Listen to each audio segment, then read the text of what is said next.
Welcome all to the e-learning class of Chanakya College of Education. Today's paper is C11D, that is Guidance and Counseling, and this is for B.Ed second year trainees. And today's topic is Resources in Schools for Guidance. मार्गदर्शन के लिए विद्यालय में संसाधन। मार्गदर्शन एक उद्देश्यपूर्ण प्रक्रिया है। मार्गदर्शन और परामर्श बहुविध संसाधनों का ही इस्तेमाल करते हैं। यह मार्गदर्शन और परामर्श प्रक्रिया में ए वैरायटी ऑफ रिसोर्सेस या बहुविध संसाधनों का ही इस्तेमाल करना पड़ता है। बिना संसाधनों के मार्गदर्शन का सोचना या बिना संसाधनों के परामर्श के बारे में सोचना संभव नहीं है। क्यों? क्योंकि physical resources and human resources, ये दोनों के बिना मार्गदर्शन देना संभव नहीं है। Two important types of resources for guidance and counseling are the physical resources and the human resources. Generally, human resources are the human beings who are directly or indirectly involved in the process of guidance and counseling. Let's discuss both the resources one by one. मानव संसाधन या human resources. पहला resource है अध्यापक या teacher. Teacher is the character builder, teacher is the destiny maker, teacher is the architect, teacher is the friend, philosopher and guide. इसलिए अध्यापक का भूमिका मार्गदर्शन प्रक्रिया में एक प्रमुख भूमिका है, क्योंकि अध्यापक जेनरली छात्र छात्राओं के समस्याओं का विश्लेषण करते हैं और उसका समाधान के लिए रास्ता निकालते हैं और सहयोग भी करते हैं या सहायता भी देते हैं। So teacher is the guidance personnel who helps the learners, particularly the students, in the process of adjustment, in the process of problem solving, in the process of choosing the careers, or in the process of all-round development of the learners. सर्वांगीण विकास के लिए अध्यापक की भूमिका। इसलिए शिक्षक का गुणवत्ता और शिक्षक के प्रशिक्षण, शिक्षक के विकास के ऊपर ही मार्गदर्शन का विकास निर्भर करता है। Development of guidance services in schools depends upon the development of the teachers proficiency. अध्यापक के रूप में, एक मानव संसाधन के रूप में मार्गदर्शन प्रक्रिया को आगे बढ़ाने के लिए शिक्षक का भूमिका एक प्रमुख भूमिका है। Next, that is class teacher, कक्षा अध्यापक। अध्यापक में से कक्षा अध्यापक या क्लास टीचर, सबसे इम्पोर्टेंट रोल क्लास टीचर का होता है। Class teacher begins the class with the children. Hence, he guides the children better in comparison to others.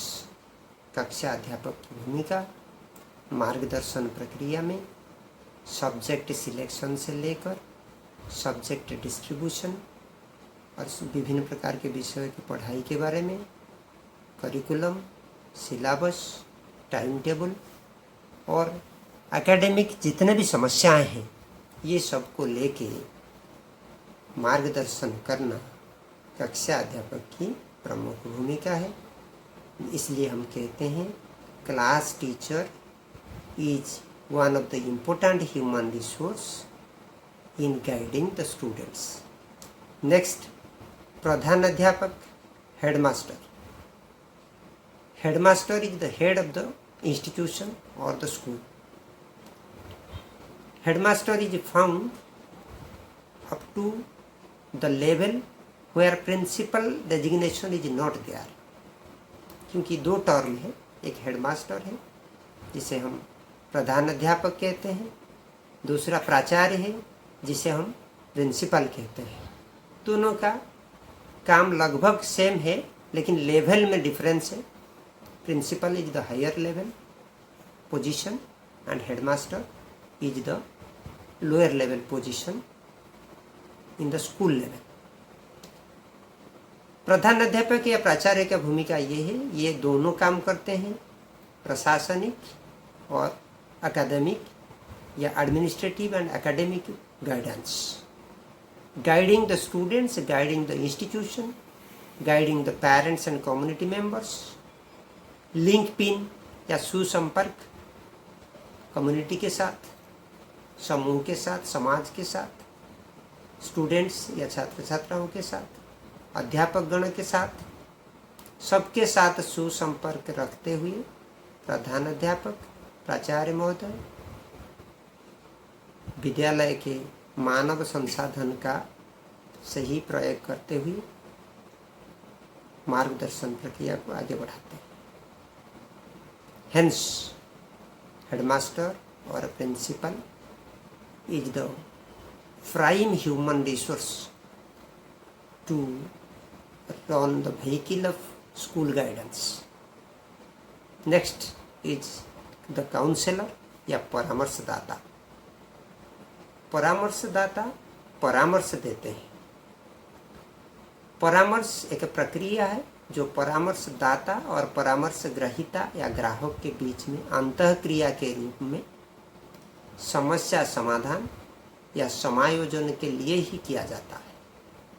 परामर्शदाता समस्या का समाधान नहीं करते हैं, लेकिन वो समस्या समाधान के लिए मार्गदर्शन करते हैं, समस्या समाधान के लिए सहायता प्रदान करते हैं। Counselling is the process of interaction between the counselor and the counselee. It is the process of helping the individuals in solving problems and having adjustment. ऐसे देखा जाए तो परामर्शदाता की जो भूमिका है वो भी मार्गदर्शन प्रक्रिया में अत्यंत जरूरी है। परामर्शदाता बनने के लिए सटीक ज्ञान होना चाहिए, अभिज्ञता होना चाहिए, परामर्शदाता के जो गुण उनके पास होना चाहिए। और परामर्शदाता केवल विद्यालय में नहीं, जहाँ जहाँ परामर्श की जरूरत है वहाँ पाए जाते हैं। नेक्स्ट, ह्यूमन रिसोर्स या मानव संसाधन, कैरियर मास्टर। कैरियर मास्टर एक मानव संसाधन के रूप में कैरियर गाइडेंस या कैरियर मार्गदर्शन करते हैं। There are a variety of careers available in the market. There are a variety of careers available in the society. But there is the need of career guidance for career development. Career विकास के लिए या career को चुनने के लिए, उसके लिए तैयारी करने के लिए कैरियर मास्टर का गाइडेंस या कैरियर मास्टर की मार्गदर्शन चाहिए। और कैरियर मास्टर जनरली एक क्वालिफाइड पर्सन होते हैं जिनको विभिन्न प्रकार के कैरियर का ज्ञान होता है, वो अनुभवी होते हैं और विभिन्न प्रकार के इन्फॉर्मेशन या सूचना प्रदान करते हुए वो कैरियर गाइडेंस देते हैं। नेक्स्ट इज द साइकोलॉजिस्ट या मनोविज्ञानी।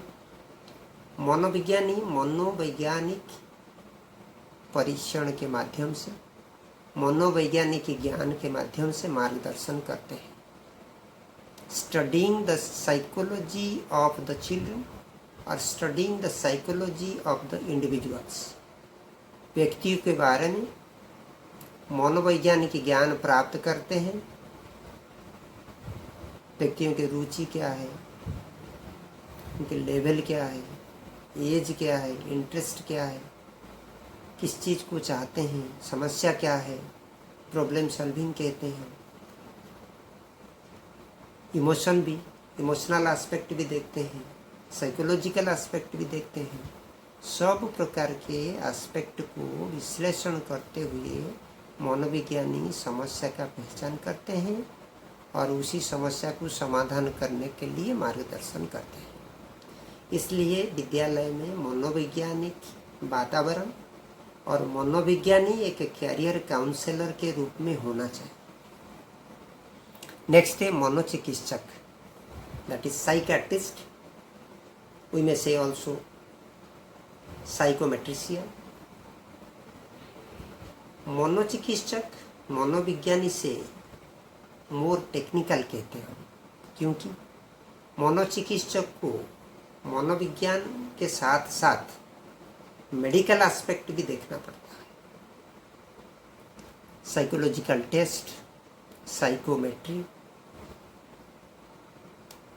Medical testing, psychology related all types of medical testing,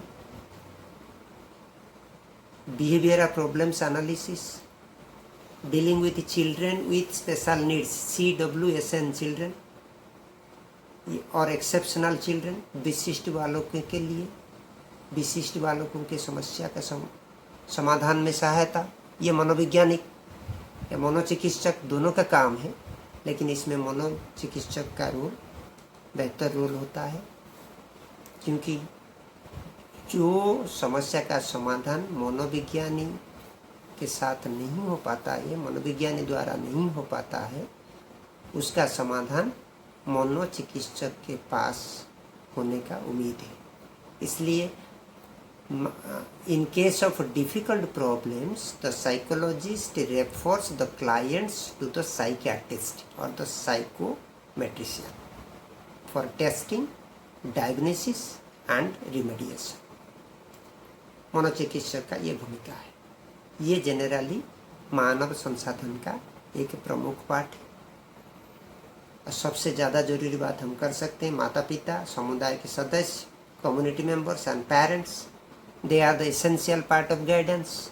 माता पिता और समुदाय के मेंबर के सदस्य मार्गदर्शन और परामर्श दोनों में उनका भूमिका होता है।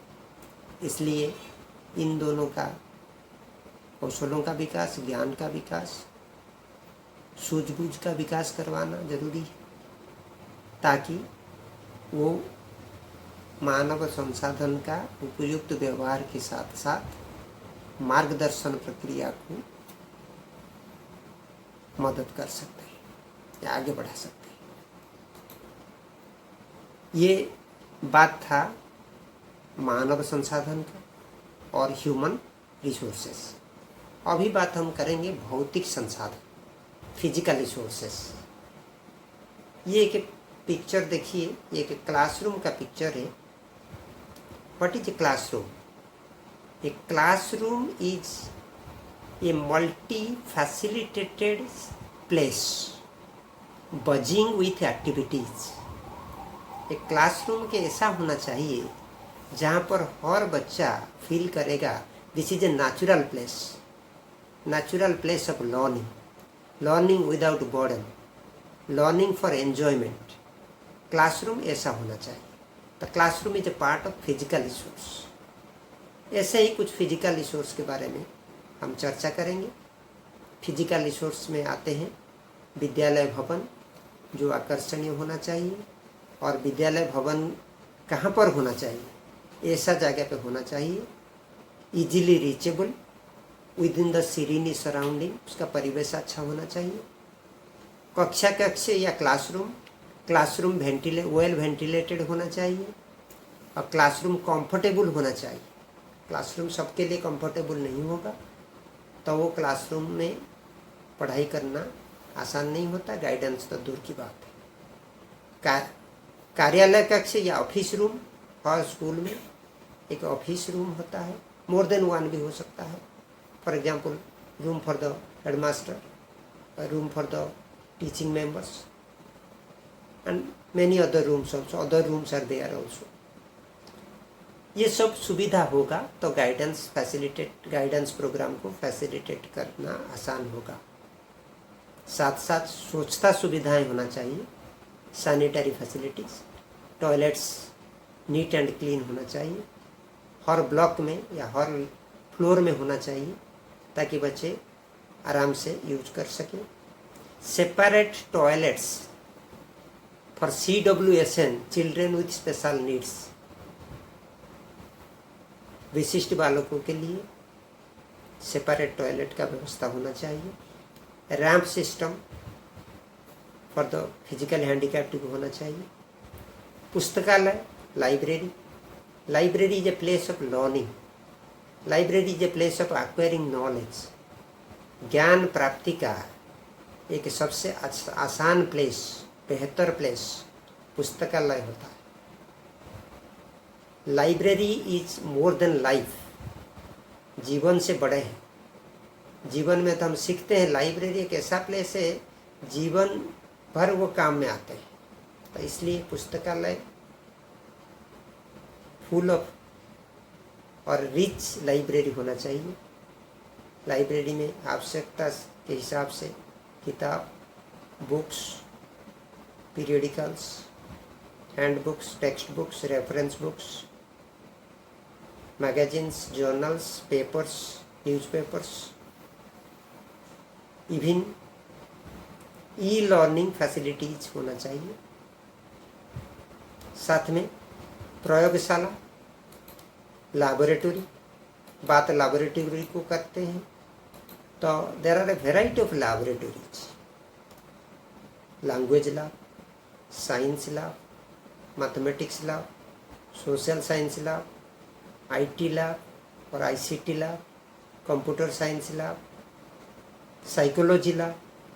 There are a variety of laboratories which are required to be enriched or strengthened for strengthening the guidance program in school. There must be a reading room also. A reading room helps reading or improving reading. Next, physical resource में guidance and counseling cell, career corner, art and craft centre, yoga, health and physical education centre, audio visual resource centre. ये सब physical resource का part है. मार्गदर्शन और परामर्श cell के द्वारा मार्गदर्शन का व्यवस्था, मार्गदर्शन का संसाधन का ही यूज या व्यवहार किया जाता है. कैरियर कर्नर के माध्यम से कैरियर सूचना प्रदान के साथ साथ कैरियर निर्देशन भी किया जाता है. आर्ट एंड क्राफ्ट या कला और शिल्प केंद्र के द्वारा artistic and craft quality development किया जाता है. योग, स्वास्थ्य और शारीरिक शिक्षा केंद्र माध्यम से फिजिकल एक्सरसाइज, योगा प्रैक्टिस हो सकता है. श्रव्य दृश्य संसाधन के द्वारा audio visual, aesthetic sense, use of audio visual aids, ये सब कर सकते हैं. These are some of the physical resources. कुछ और भी इम्पोर्टेंट फिजिकल रिसोर्स या भौतिक संसाधन का बात हम कर सकते हैं. खेल के मैदान, स्कूल गार्डन, सम्मेलन कक्ष, स्मार्ट क्लासरूम, ICT संसाधन केंद्र. These are also because education is the all-round development process. We need all-round development of the children, means we need a variety of physical and human resources which will help in the process of guidance, counseling and personality development of children. These are the resources. Hence, today we discussed about different types of resources available in schools for strengthening the guidance and counseling services. मार्गदर्शन और परामर्श प्रक्रिया को आगे बढ़ाने के लिए हमें ये सब रिसोर्सेस को सही इस्तेमाल करना चाहिए, और इसके लिए फिजिकल रिसोर्स और ह्यूमन रिसोर्स या भौतिक संसाधन और मानविक संसाधन दोनों में समन्वय रखते हुए प्रधान शिक्षक, प्राचार्य महोदय, शिक्षकगण, परामर्शदाता मार्गदर्शन और परामर्श देना चाहिए. I think these points will help you to understand the process of guidance and counseling and utilize all the available resources for strengthening guidance and counseling. Thank you all.